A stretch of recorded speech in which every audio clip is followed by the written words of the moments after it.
Hi, I'm Gary White for Central Kentucky Television. I'm here with Nelson County School Superintendent Anthony Orr for our Ask the Superintendent segment.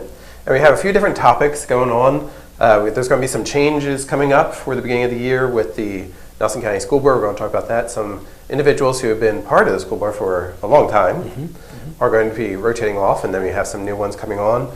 Also, we're getting ready for 2015, so stuff going on for ending 2014, getting ready for 2015. And a lot of other stuff happening, I guess, right?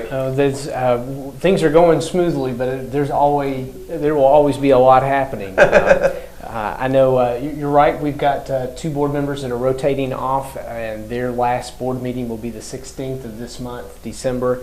And so Nikki Rapier, who's been on the school board for the last 8 years, will be rotating off.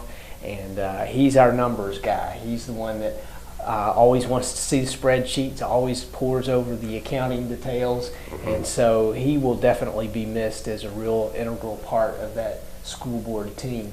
In addition, Mr. Frank Hall from New Haven is going to be coming off the board, and he will have finished 36 years. He, at this moment, is the longest serving sitting board member in the state of Kentucky. Wow. When you think about 36 years of board meetings, I just know 36 years is a long time for anything. 36 years of board meetings, it just demonstrates a remarkable commitment to the kids of Nelson County and specifically to New Haven. But really, that's one of the great things about Mr. Hall, Mr. Rapier, and our whole school board is the whole community vision that they have, and really wanting to serve all of the students of Nelson County, not just those who live next door to them. And so we appreciate that. But I tell you, when you have 36 years of institutional knowledge and history leaving the board, we are really going to feel that in terms of our culture and how we do our work. It'll be a real shift for all of us. But just have so many good things to say, and we'll actually be having a reception for both Nikki and Frank at 4 o'clock on December 16th before the board meeting starts. It's a little bit different because normally our Tuesday evening board meetings are at the central office, but we'll actually be at Thomas Nelson High School for the reception and the meeting, and really kind of a nice way for us to recognize that both these gentlemen were very much involved in the planning and construction and setup for Thomas Nelson High School, which has just been so successful. And we also want to be sure we've got space to accommodate folks who might come out and offer their thanks and congratulations to Nikki and Frank for their years of service. And that reception is open to the public to come and show their appreciation. Absolutely. Absolutely. We'd be glad to have folks come and share their appreciation. We've invited some special guests and family members and connections of those folks, and all of our staff. So we're hoping to have a good turnout of people to come and say thank you. And that'll be December 16th. Yes, that's Thomas Nelson High School. Yes, that's correct. And then, of course, when you have 2 board members come off the seat, then we have 2 more coming in, and so we'll be glad in January to welcome those 2 new board members. We have Diane Breeding, who will be coming into Mr. Rapier's position on the school board. Miss Breeding has had kids come through the system over the years. Most recently had a couple of young men graduate from Nelson County High School, but she's very invested in the school district and has been on site-based council at Nelson County High School for the last couple of years, and is really just a real advocate for kids. And we'll be talking about college and career readiness, which is the overall goal of the entire school system. And then for Mr. Hall's seat on the board, Mr. David Norman will be coming in from the New Haven area. And David's got a young man in our school system and another daughter on the way to the school system. And he has been actually, David's been coming to our board meetings for probably 3 or 4 years now on a real regular basis. And so I know he's very interested in what goes on at the district level. And we're looking forward to having both those folks join us. Sounds like they're both invested too, which is good. That's right. It is a real investment. It's a pretty thankless job when it comes down to it. Board members get reimbursed for mileage, and they get a little bit of money for each meeting that they attend, but it comes nowhere close to paying for the time that they invest and their energy and concern for kids. So we appreciate that, and so this reception that we're having for Nikki and Frank is an opportunity to say thank you for what would otherwise often be a thankless job. Right. But also, with these new people coming on, they have new ideas and such, but you're also looking for the public's input into what they're looking for or expecting as well, right? That's correct. And earlier this week, we sent out a survey, and it's a digital survey, but folks can pick it up in the offices of the school buildings around the district as well if they would like to, and it's an anonymous survey. But it really lays out about 6 or 7 things that we feel in the school district are our primary goals. This particular survey really just kind of says, give us a thumbs up or a thumbs down. Are we doing the right things, and are we headed in the right directions? Or are we doing a good job? But that's going to be followed up later with some more specific feedback once we get that data to try to get more information and more feedback, like I said, from parents and staff and community members. It's actually part of a research project that I'm doing, but it will be something that will really help the whole district, and so people can access that through our website or through the Facebook page is another good way to do that. That'll be open through the 12th of December, and so that's an opportunity to let us know. But as we've always said, people can contact you to ask questions of the superintendent. My email address is on our website. I'm always glad to hear from people and interact with them. Great. So you have an opportunity to get your point of view across there too.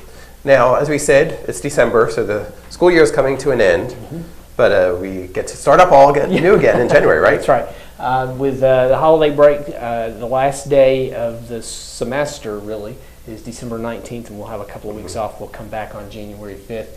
And it's kind of interesting because the school year calendar really we consider starting in August and then going through May, if not June. And yet for the school board itself, we have a lot of things where we look at January to December. So one of the things that we'll be doing at our next meeting is approving a calendar for the 15-16 school year. And right now it looks to be very similar to the calendar that we've had for the last couple of years. But as that decision is made, we'll be getting that word out, because I know starting in January, some folks will have to sign up for their vacation time, and we want to let people know how that's going to work. And we'll also be deciding on some things for our own board meeting schedule, which is probably going to change a little bit with 2 new board members coming on. Our work sessions have typically been during the day so that board members could go to our schools and see them during the day. And we're probably going to need to make a change on that, but that's a decision that will come up this month, and we'll be ready to go once we swear in our new board members next month. In January. That's great. Now, I know already we've had a school snow day. Yes. So hopefully we won't have any more before this year and this calendar year ends. We'll keep our fingers hopefully not crossed. before the school year ends too, but who knows.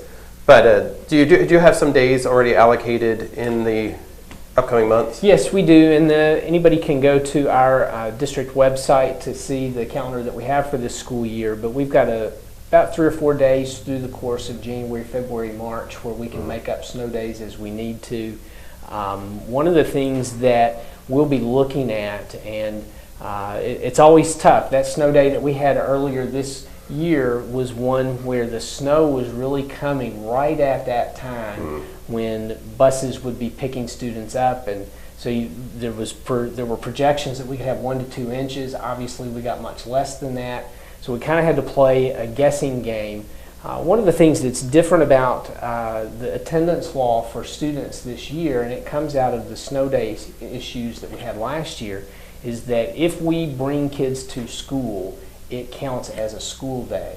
So I think as this year progresses and we have weather days like that, we may look even more closely at having delays of an hour or 2 hours. And we would announce those delays the same way we do or have our cancellations. But the one thing I would want everybody to know is if we announce a delay, we would ask that everybody stay tuned and pay attention, because it could be that the weather conditions continue and we would just have to cancel altogether. So that's always a possibility with a delay that we try to hold out for ourselves. But ideally, we'll just be in school more. Right. So in the past, you had to have been there for a certain amount of time for that day to have counted, correct? That's right. That's right. And so, you know, if you had a delay of an hour or we'll say 2 hours, if you did 3 2-hour delays, then that counted as a day out of school that had to be made up.